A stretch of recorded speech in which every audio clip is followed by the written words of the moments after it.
Sergei Viktorovich, February 10th is celebrated annually in Russia as Diplomats' Day, a professional holiday for employees of the Russian Ministry of Foreign Affairs and its missions abroad. You probably always celebrate this day at work. How do you rate this holiday? How important is it for you and your colleagues? And what do you consider the most important results of the ministry's work? Well, it's probably not for us to judge by results. There is a president, to whom we report in accordance with the Constitution. The president determines our foreign policy, including approving foreign policy concepts.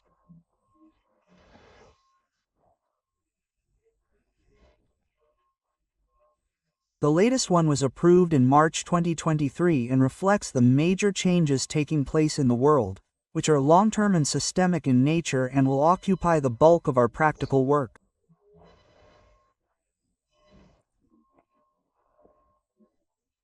Of course, it's also important that we develop specific plans with each partner country, based on agreements between presidents and prime ministers, in trade, economic, and investment spheres, in scientific cooperation, and joint actions on the international stage at the UN and other organizations.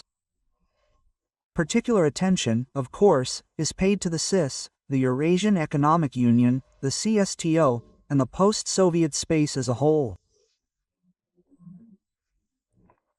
Such day-to-day work is built on the basis of long-term plans, and it brings direct mutual benefits to both us and our partners.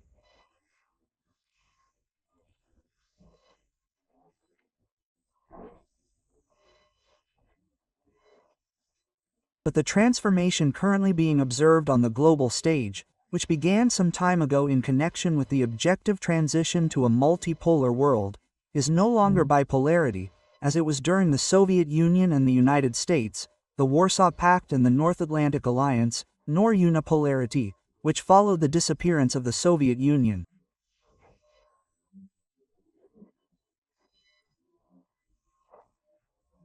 Instead, multipolarity determines the path of human development. The United States, for many years the engine of the global economy and the regulator of global finance, used the role of the dollar to strengthen its dominant position.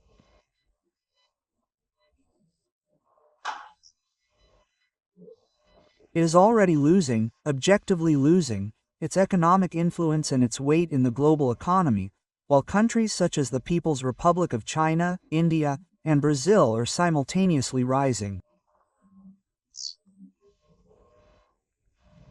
There are some very interesting processes happening on the African continent, linked to the fact that Africans increasingly want to stop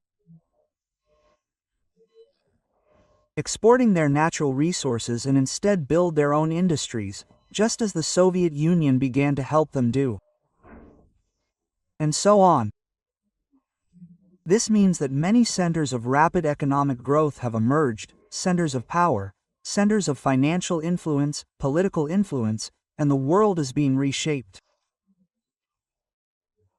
This is happening through competition. The West doesn't want to give up its once dominant positions. Moreover, with the advent of the Trump administration, this struggle to suppress competitors, if you will, has become especially obvious, especially open. In fact, the administration in Washington under Donald Trump makes no secret of these ambitions. We must dominate the energy sector. We will restrict our competitors. Completely unfair methods are being used against us too.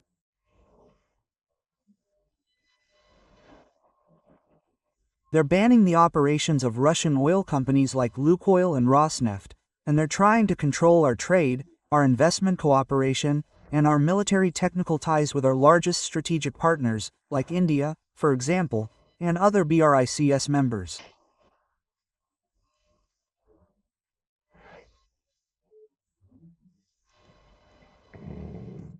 So, there's a battle going on to preserve the old world order, which was based on the role of the dollar, based on the rules the West devised and implemented in the International Monetary Fund, the World Bank, and the World Trade Organization.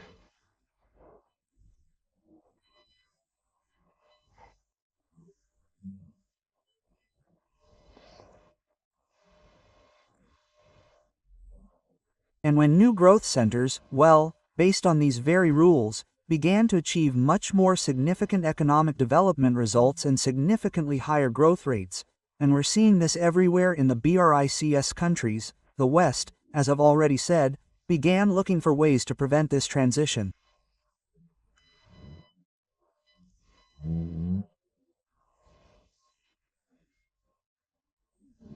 This is impossible because the processes are objective.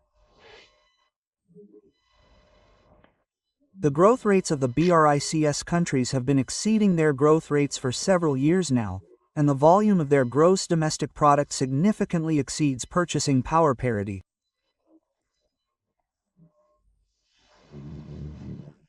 The gross domestic product of the G7 countries combined.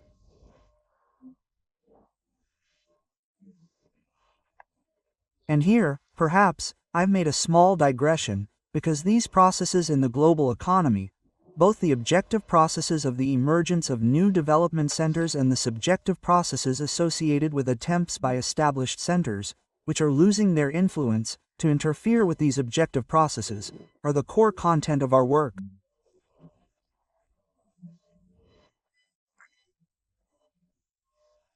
Not only at the level of global analytical forecasts, but also at the level of bilateral practical relations with each country.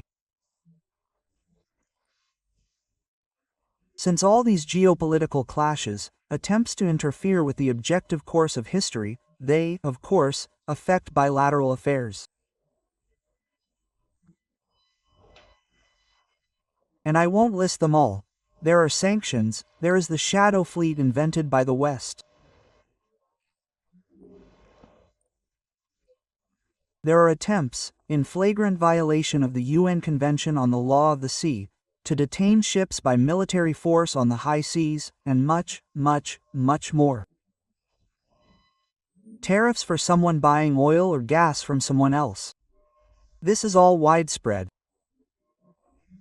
Now, and the main content of our work, you know, there is such a song.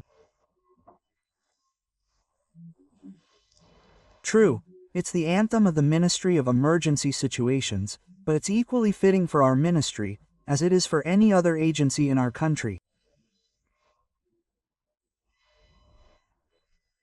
Our concern is simple. Let our country live, and we have no other worries.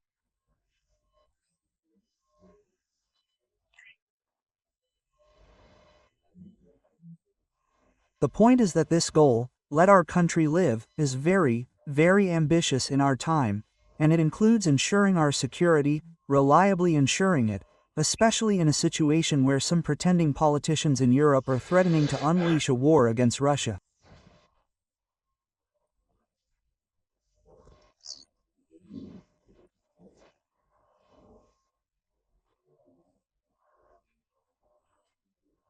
Security is also ensured by the need to prevent the persistence of the Nazi state on our borders, which the West created out of Ukraine and with which it once again unleashed a war against us.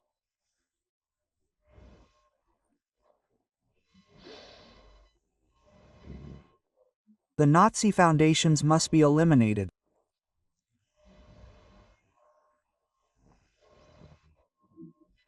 And we will ensure, I have no doubt about it, our security interests by preventing the deployment of any types of weapons that threaten us on Ukrainian territory.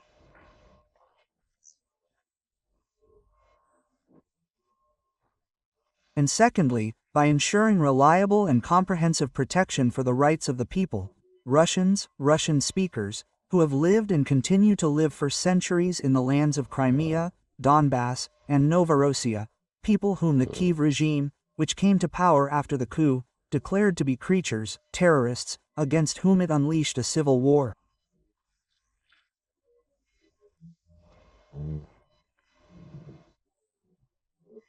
Therefore, this is a crucial task for our country's survival, not to mention the economy and social issues, which the President keeps under constant review and which the government is addressing.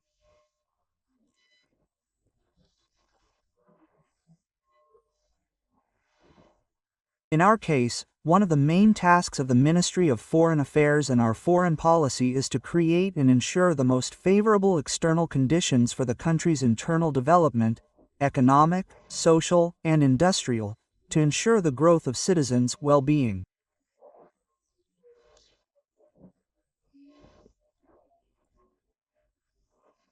It is clear that in the context of such a global war unleashed against us, and in the context of the West's frantic attempts to punish all our partners and demand that they cease trade and military technical cooperation with us,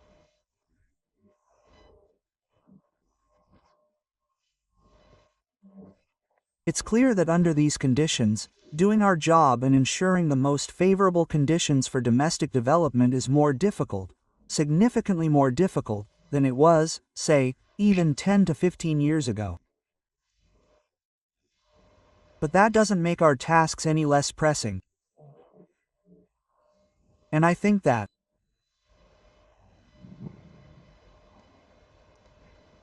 at any rate, we're doing everything we can to adequately fulfill these tasks entrusted to us by the President. Well, it's up to the Russian people, of course, to judge. I know that Russian citizens are actively interested in the work of the Ministry of Foreign Affairs. We're pleased about this, but it imposes significant additional obligations. And I hope that during the preparations for and celebration of Diplomats' Day on February 10th, we'll be able to talk more about our activities and, most importantly, answer the questions our citizens are sending to the ministry, questions to which we always strive to respond as fully as possible. Maintaining contact with our people is important to us. It's important to understand their feelings about the external challenges Russia faces. This often provides us with valuable insights. These public opinion polls and simply expressed wishes addressed to us very often contain useful clues when choosing our practical foreign policy steps. In 2025, the Republic of Indonesia joined BRICS. You already mentioned India and China. Am I correct in understanding that you are now devoting more and more time to international cooperation within BRICS, and what development prospects do you see?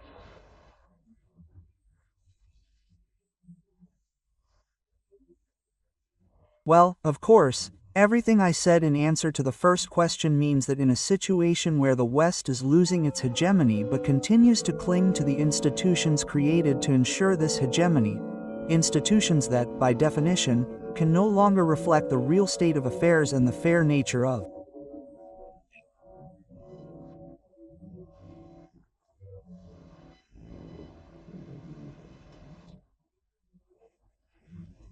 relations at the international level, the creation of new structures that will serve international economic, investment, trade, and transport relations is inevitable.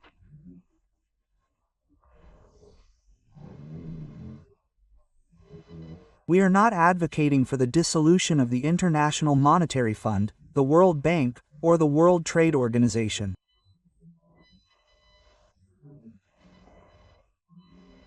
For many years, we have been pushing for reform of these institutions, so that, right from the very inception of BRICS, the BRICS countries, and these were and remain the fastest-growing global economies, trading powers, would receive voices and rights in all these Bretton Woods institutions commensurate with their real importance in the global economy, in global trade, and in global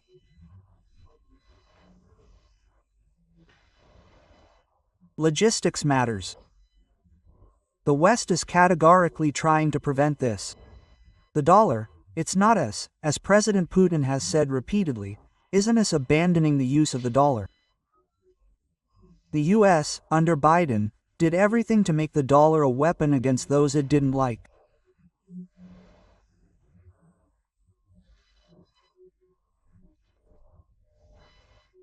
And I'll note that, despite all the statements we've heard from the US administration about ending the war Biden unleashed in Ukraine, reaching an agreement, removing it from the agenda, and then clear and bright prospects for mutually beneficial Russian-American investment and other cooperation will open up.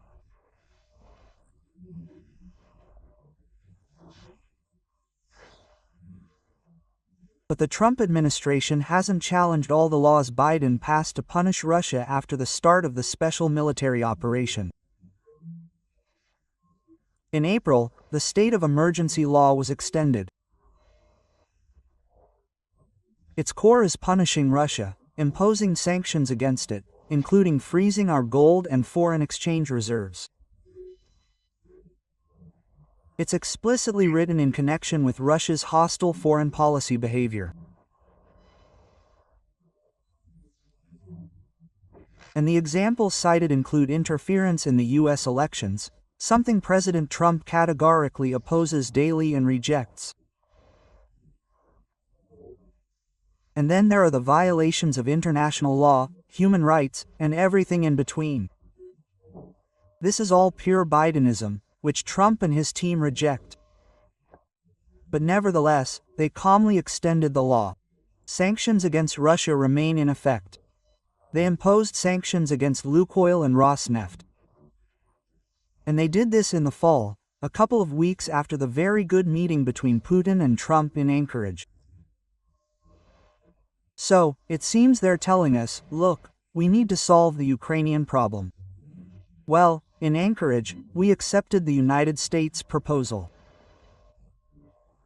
So, if we're being honest, they made the proposal, we accepted, and the problem must be solved. Putin has said this repeatedly for Russia. It doesn't matter what they say in Ukraine or Europe. We clearly see the abject Russophobia of most regimes in the European Union. With rare exceptions, the position of the United States was important to us. And so, by accepting their proposal, we seemingly accomplished the task of resolving the Ukrainian issue and moving toward full-scale, broad, and mutually beneficial cooperation. So far, in practice, things are looking the other way.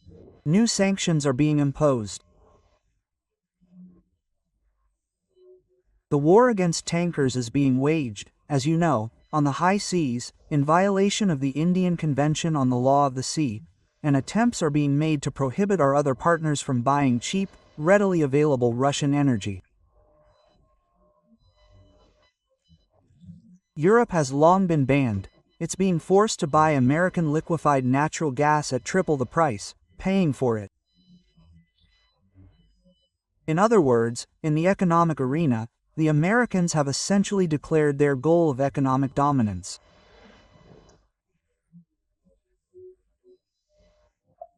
So, besides the fact that they proposed something with Ukraine, and we were ready, but now they're not, we also don't see any bright future in the economic sphere.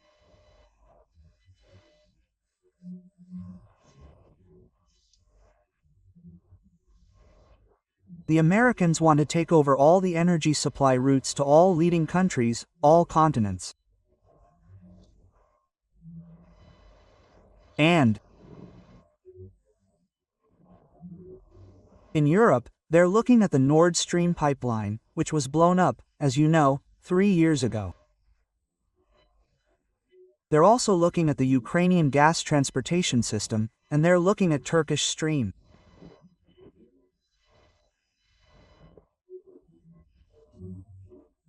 I'm simply saying that the United States' goal of dominating the global economy is being achieved using a very, very large number of coercive measures that are inconsistent with fair competition.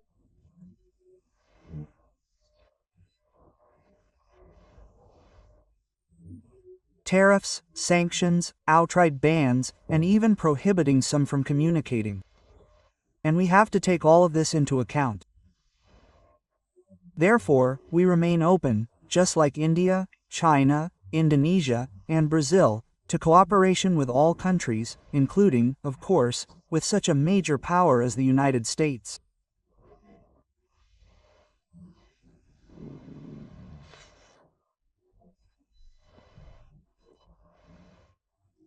In situations where the Americans themselves are creating artificial barriers, we are simply forced to seek additional, secure ways to develop our financial, economic, integration, logistics, and other projects with the BRICS countries.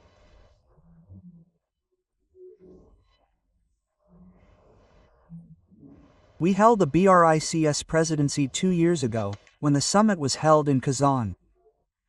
A number of Russian initiatives were put into action there.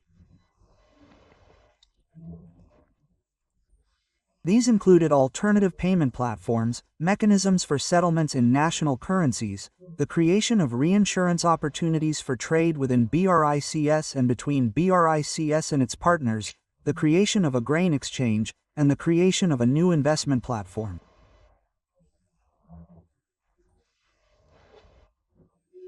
This isn't meant to spite anyone, especially the United States.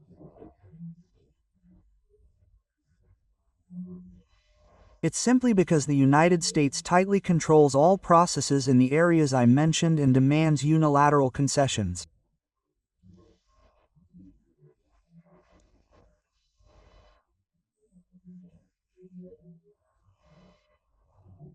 Therefore, while we maintain contact with them, to the extent they are willing to do so on a mutually beneficial basis, we are, of course, interested in working with our BRICS partners to create an architecture that won't be susceptible to the unlawful actions of any Western player.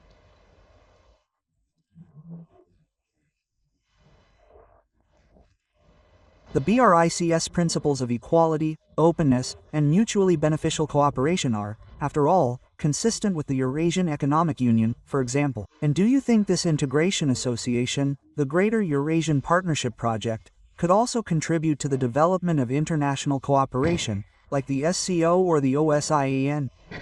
Of course, I'm sure. Well, basically, the Greater Eurasian Partnership is an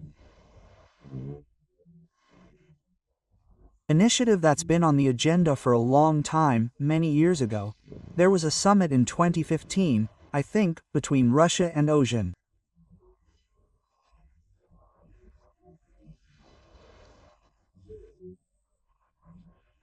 It was there that President Putin coined the term Greater Eurasian Partnership, which is based on the objective trend that Eurasia is the largest continent in the world, the richest, the fastest growing, especially considering the Pacific part of Eurasia, which is the most populous.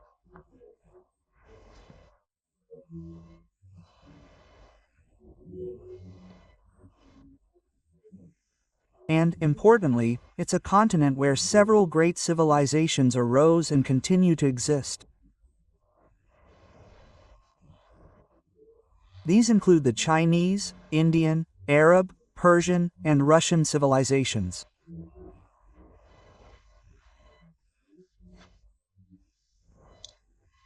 We're unlikely to find the same number of historical processes as in Eurasia in the history of Africa and Latin America.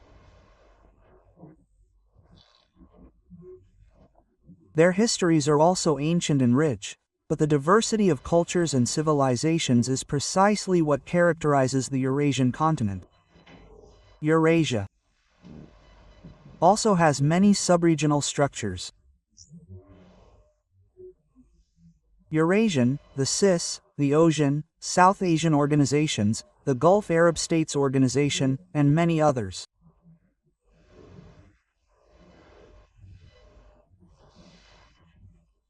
Africa and Latin America also have many subregional organizations, but both have a continent-wide umbrella structure, such as the African Union and the Latin American and Caribbean communities. Eurasia lacks such a common umbrella.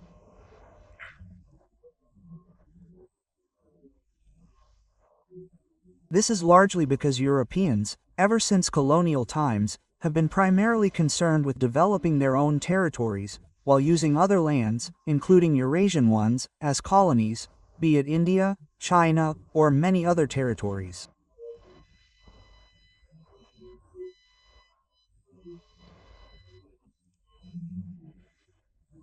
So they focused primarily on developing the western part of the continent, assuming that they were the masters of the rest.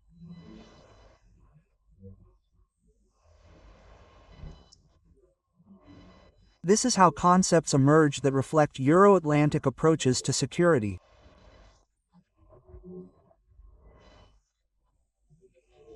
After World War II, NATO, the European Union, which by now had become an appendage of NATO, and the OSCE, the Organization for Security and Cooperation in Europe, which also have a Euro-Atlantic logic at their core, given the active presence of North America, the United States, and Canada.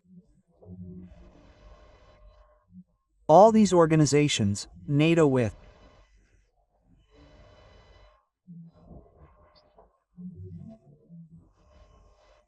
its unfulfilled promises made to the Soviet Union not to expand eastward, the EU, which destroyed the entire rich infrastructure of cooperation with our country, and especially the OSCE, which completely submitted to the unilateral actions of the West and forgot the fundamental principle of consensus, the consent of all its participants, are, in fact, becoming obsolete.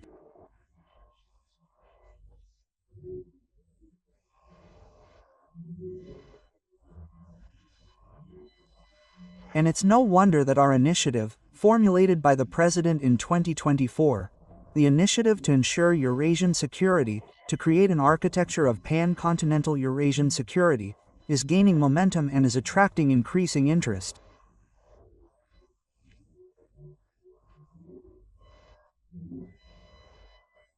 And, of course, it's crucial that this idea of ensuring security with the participation of all countries on the continent rests on a material foundation, a material basis, bearing in mind that same great Eurasian partnership.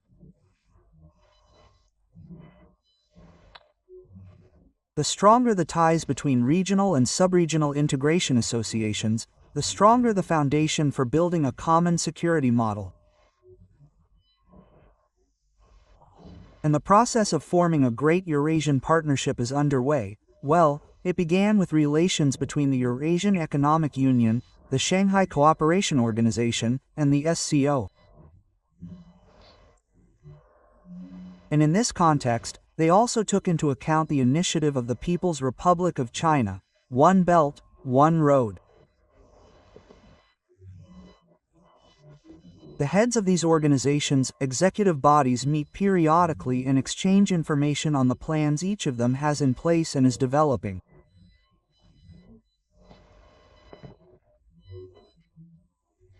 This allows them to decide which projects can be implemented more effectively and cost-effectively through cooperation rather than duplication.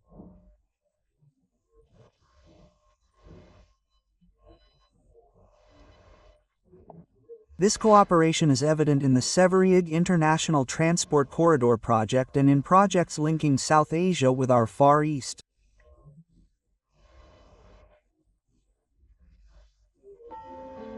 Projects concerning the joint use of the Northern Sea Route. So these processes are underway for obvious reasons. If we're talking about the Eurasian Partnership, they involve countries across the continent. BRICS is a global organization that attracts interest from all continents, already uniting not only Eurasian countries but also many countries in Latin America and Africa. This process will continue.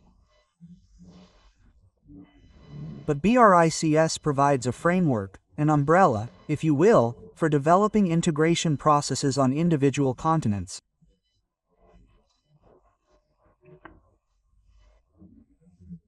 In the future, BRICS could well become a place where economic, social, and infrastructure development plans across Eurasia, Africa, and Latin America will be harmonized.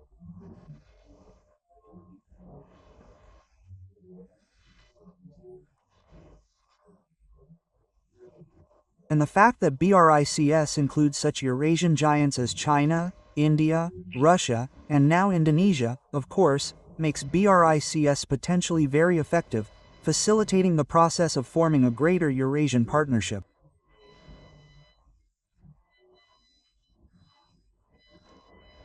India has assumed the BRICS presidency, and the country has already outlined its key priorities. These are sustainability, innovation, cooperation, and sustainable development. To what extent do these priorities resonate with your vision for the development of international cooperation? What role does the global information space play? After all, each of us lives with so much information today.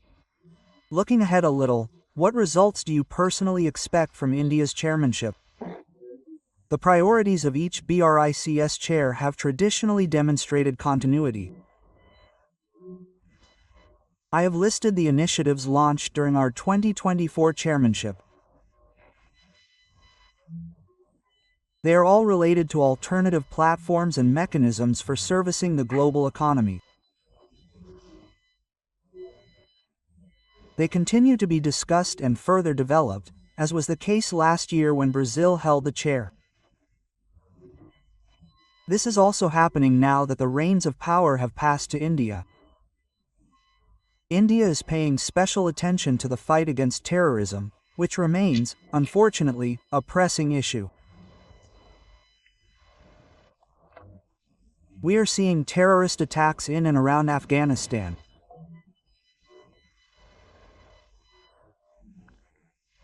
And in the territory between India and Pakistan, between India and Afghanistan, and between Pakistan and Afghanistan. There are many other areas. The Middle East, of course, including its Asian part. Therefore, this priority is extremely important for us, especially since, together with India, we are actively promoting the UN initiative to develop, it has already been developed, the adoption of a global anti-terrorism convention. We have not yet been able to gather consensus, but that is a different story. India is also interested, and its chairmanship program includes issues of food security and energy security. Energy security will be very interesting to consider in the context of the actions the Trump administration is taking in the global energy sector. This is also an issue associated with absolutely practical opportunities and practical implications. And India is paying increased attention, and we actively support this, to issues of information and communications technology security. In a couple of weeks, I think, or in early March, or, generally, in the next month and a half, a summit on artificial intelligence will be held in India, to which Russia has been invited, and Russia is actively working on the agenda for this event. It is of great importance. Considering that the norms of interaction in the field of dense intelligence between states and the norms for the use of artificial intelligence, AI, technology by each state are only just being formed, this is a fairly serious diplomatic struggle, one that is diplomatic but also has a direct practical dimension.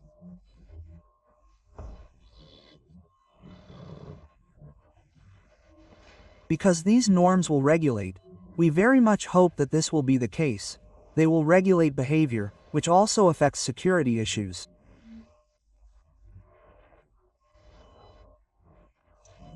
You know how actively some are currently trying to introduce AI into the military sphere. And, perhaps, it is the right of each country to observe how this will unfold. But already, there are attempts by some countries to subordinate, to create some kind of structure under their authority, and to subordinate to this structure everything that the state does, can do, and has the right to do. With AI in the military sphere. Well, it is clear that countries like the BRICS members will not agree to such an infringement of their sovereignty, but transparency in this area is still very, very important.